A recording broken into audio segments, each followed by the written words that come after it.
All right, happy game day, Chargers fans. For Chris Hayre, I'm Haley Elwood, and welcome to Chargers Live as we are out here at StubHub Center as the Los Angeles Chargers get ready to take on the Washington Redskins out here in Week 14. And Chris, like we talked about on Friday, crazy that it's Week 14 already. It doesn't feel like no, Week 14. It's very lovely out 78 today. degrees. Yeah. Week 14 in December is pretty good. So the Bolts got, obviously, their third win in a row last week. It came against the Cleveland Browns. It got them to 500. What did you see out of them last week?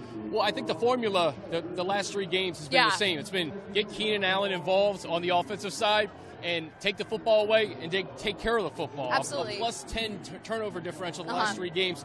That's a big deal. That's a big reason for their turnaround after the 0-4 start. So you want to continue to see that today. You want to see Keenan get involved, but also taking care of the football. That's really the chief among everything. Absolutely. Now, one thing that wasn't so great last week was the offense's production in the red zone. Yeah. But they know they have to fix that this week because you can't make that many field goals and attempt to win over the Washington Redskins. Yeah, it's one thing to do it against the Browns. You get in the red zone 6 times and you have to attempt 5 field goals. Yeah. I was joking with you on Friday that at least it gave Travis Coons some reps. Yes. He missed his first field goal from 38 yards out, made his next 4. So when you have a new kicker, it's good to give him some reps and some game action. Obviously, the Chargers need to execute better in the red zone. I think it starts up front with that offensive line. But you have all the pieces to do it, and I think you're going to see an offense today that's going to rely on Keenan Allen, but you have so many other weapons around him that can make plays at a moment's notice. And then lastly, before we get to this matchup, as we said, the team got back to 500 last week. Kind of unbelievable when you talk about the start after going 0-4 to now have a share of the AFC West, at least going into this game. Obviously, Kansas City and Oakland are playing right now, but kind of impressive, just an impressive turnaround. Yeah, I mean, 2 months ago we were talking about an 0-4 Chargers team. You fast forward 2 months, we're talking about a team that can control their own destiny in the AFC West. I think the Chiefs are beating up on the Raiders pretty good right now as we tape this. But hey, this is a very actually tough schedule coming up. I mean, it is. You have to take care of the Redskins first before you can even talk about Kansas City on Saturday and the Jets and the Raiders. But this team, what more can you ask for? I think Coach Lynn said it best: to play December football and have a chance to control your own destiny. That's what you want. That's all you can ask for. Meaningful December football. Meaningful, yes. The playoffs have started, essentially. Right. And so, as we were saying, this team obviously does take on the Redskins today. Now, back when they were 0-4, we were talking about games like, are they must-win games? Are they must-win games? I would kind of argue, though, that all of these games, pretty much since about 2 weeks ago, have become must-wins for the Chargers because they essentially control their own destiny. Yeah. But how do you see this team matching up against Washington today? Well, this is a Redskins team that has played well on the road. You take out that game against the Dallas Cowboys where they lost 38-14. They turned the ball over 4 times. But the Redskins, they beat the Rams in the Coliseum in Week 2. They went up to Seattle, one of the toughest places to play in football. They beat the Seahawks. Yeah, 2-0 on the West Coast. 2-0 on the West Coast. They played the New Orleans Saints a few weeks ago. We're up 2 scores late in the fourth quarter, somehow lost the game. They should have probably beaten the Kansas City Chiefs at Arrowhead earlier in the year. So although they are all but eliminated from the NFC playoff picture, this is a team you can't sleep on because they've played well on the road. They have some veterans like Trent Williams, who is active today. They're all everything left tackle. And they have a quarterback in Kirk Cousins who's had a pretty good year. Yeah, so when you talk about a guy like Trent Williams, also their other tackle, Morgan Moses, they were in and out of practice this whole week. As you alluded with Williams, they are both active today. Even though they are active, though, they're not 100%. So how can the Chargers defense take advantage of them? Well, you got to keep doing what you're doing. I mean, the thing about the Redskins offensive line, their depth is razor thin. I mean, they've been decimated by injuries this year. You saw when Trent Williams and Morgan Moses went out of the game against the Cowboys, Kirk Cousins couldn't really do anything. I mean, he's been sacked 10 times the last 2 weeks. So I don't know how healthy these two are. If they get through the whole game, that's yet to be determined. But bottom line is it doesn't really matter against guys like Joey Bosa and Melvin Ingram. These guys can get to the quarterback against anybody in the NFL. But it's certainly a matchup that's most intriguing to me. I think save for maybe Josh Norman and Keenan Allen, these edge rushers versus these Redskins hobbled offensive tackles is a matchup to watch. And speaking of Kirk Cousins, this team is 5-7. As I said on Friday, sometimes people don't like to put wins and losses on a QB. It's not a QB stat, but he's having a solid season. And in talking with some of the guys in the locker room this week, they describe him as sort of a sneaky athletic guy. He has the mobility to extend plays. So how do you limit that today?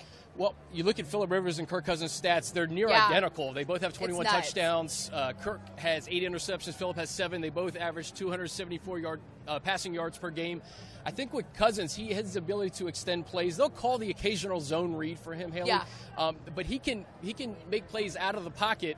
And I think it's a matter of, can these wide receivers help deliver for him? I mean, you take out Deshaun Jackson and Pierre Garçon from last year, Jordan Reed, who's going to miss his 6th straight game. Right. They have some guys in Jamison Crowder and Josh Doxson. They haven't had quite the production that the receivers had last year. So it's up to those wide receivers to make plays. And they're going to have a tough time to do it against a Los Angeles Chargers secondary led by Casey Hayward. Yeah, who has been on fire as of late. What can you say about Samaje Perine? Because he is a rookie, but he's kind of come on as of late. So what can you say about how he, will match up against the Chargers defense? I think it's important for the Chargers to stop the run. First and foremost, Perine has had 2 100-yard games here in the last 3 weeks. So if you can stop Perine, especially on early downs, first down, second down, get them into 3rd and long situations with a beat-up offensive line, that allows Bosa, Ingram, and company to kind of pin their ears back, get after Kirk Cousins. But the Redskins, we talked about their injuries. Chris Thompson was probably their best player on offense throughout the year. He got hurt a few weeks ago. He's out for the year. That was kind of their security blanket out of the backfield. Perine is more of just a bruiser up the gut. So if they can stop him, I think that it really solves a lot of problems for the defense. Moving to the Redskins defense, obviously led by Ryan Kerrigan. I believe he has 9 sacks on the year. He's playing great football. What makes him so productive? Just his motor. I mean, his motor coming out of Purdue. I mean, this is a guy who doesn't miss football games. One of the best pass rushers in the league. He's kind of a quiet guy. Yeah, he doesn't get a lot of recognition sometimes, but he does his job. Yeah, exactly. And he's a Pro Bowl caliber player. So the Chargers offensive line has done a great job of keeping Phillip Rivers upright this year. We've talked about it really week in and week out. That's a big reason why they've been so successful, is to play the offensive line in pass protection. So that's a guy you're certainly going to have to account for. And then Preston Smith on the other side is another good pass rusher. And then looking at a guy like Zach Brown, he was also along those lines of Morgan Moses and Trent Williams, kind of hampered this week, dealing with a hamstring and an Achilles injury. He's very good when he is fully healthy. But being that he's kind of been hampered, like I said, how does that benefit the Chargers? Well, he leads the NFL in tackles, first and foremost, and he hasn't missed a game this year. He's very important to what the Redskins like to do on defense. So anytime you have somebody hobbled like that, I mean, we look at all the weapons that the Chargers have. When you talk about Keenan Allen, Travis Benjamin, Tyrell Williams, Hunter Henry. I think this could be a big spot for Hunter Henry. Mike Williams is back today. Mike Williams is back today. And the thing about the Redskins and tight ends, they've had a lot of trouble stopping tight ends. So watch that today. Watch Hunter Henry against this Redskins defense. I think he'll have a lot of one-on-one opportunities, chance to make some big plays. Who's another player you're maybe keeping your eye on today?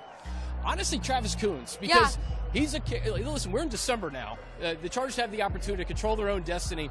I want to see what Travis Coons can do in big spots here. He's going to be relied upon to make big kicks, not only today, but over the next 4 games. I want to see how he kind of meshes with this Chargers team and continues to build confidence after making his last 4. I think it was so impressive how he responded last week. I mean, any other kicker in that situation, you miss your first kick. Oh, yeah. It's a lot of a mental game, and it can kind of maybe throw you off. And then he came back, and he made, 5, was it? He made his last 4.